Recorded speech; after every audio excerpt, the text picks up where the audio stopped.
Ireland's Prime Minister, Leo Varadkar, issued a stark warning that the progress of the Brexit negotiations was at great risk of even further delay, during a day of stinging public rebukes for Theresa May as she met sceptical EU leaders at a Swedish summit. The Irish taoiseach emerged from a frosty bilateral meeting with May at the European Social Summit and said, "I can't say in any honesty that it's closed, on the Irish issue or on the financial settlement."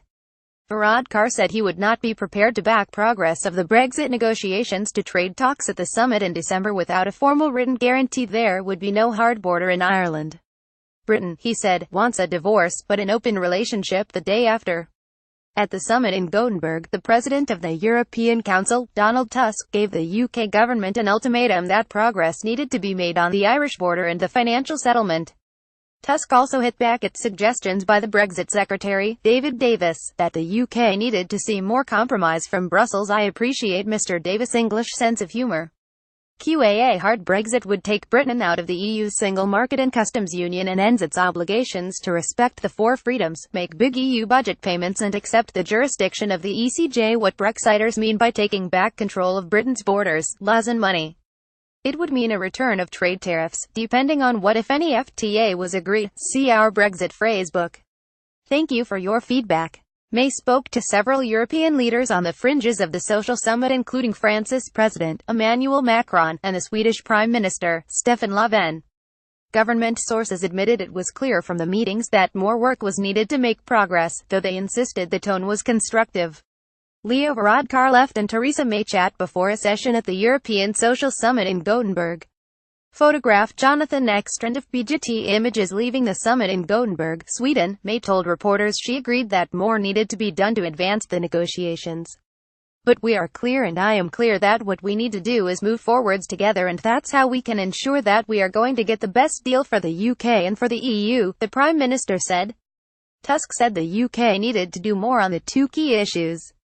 "Well, good progress on citizens' rights is being made. We need to see much more progress on Ireland and on the financial settlement," he told a press conference in Gothenburg.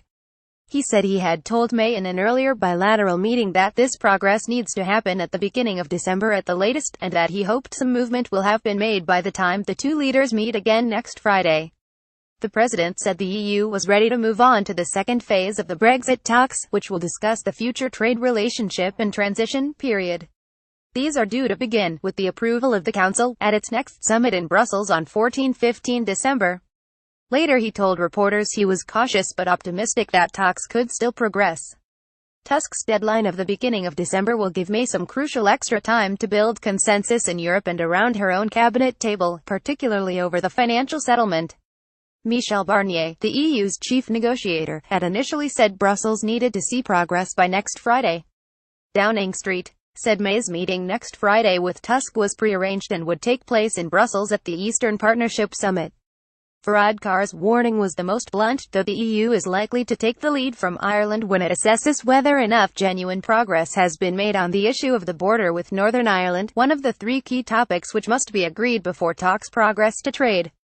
"We've been given assurances that there will be no hard border in Ireland, that there won't be any physical infrastructure, that we won't go back to the borders of the past," Varadkar said before his meeting with May.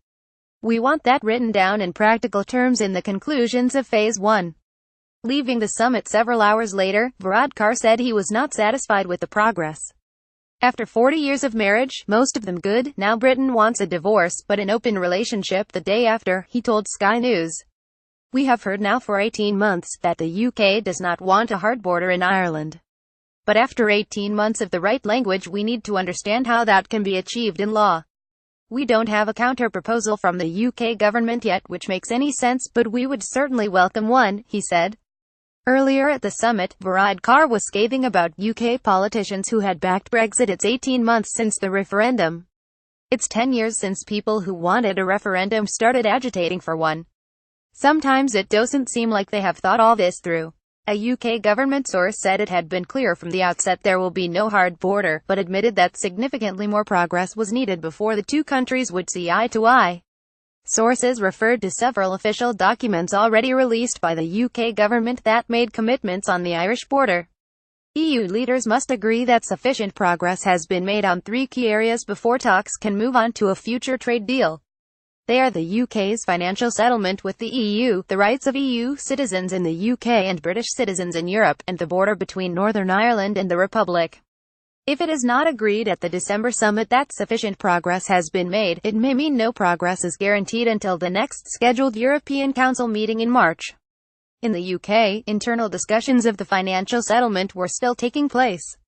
Boris Johnson, backed by other cabinet Brexiters, has been arguing for the government to refuse to make a firm offer to settle Britain's EU liabilities before receiving assurances about the outlines of a future trade deal. Johnson regards the financial settlement as one of the government's strongest negotiating cards, which it would be folly to play up front. That would appear to fly in the face of the sufficient progress condition placed by the EU. Ananda Menon, the director of think tank UK in a Changing Europe, said this is for the birds. The EU has made quite clear that there's a sequence. The Foreign Secretary and his allies are also pressing for more clarity within the cabinet at home about the nature of the deal the government hopes to achieve before they are willing to back the idea of pushing the potential bill above €20 billion, £18 billion. It's about a conversation about what is the end state, said one Johnson ally. If we're going to stump up a significant amount of taxpayers' money, we should know what we're getting in return.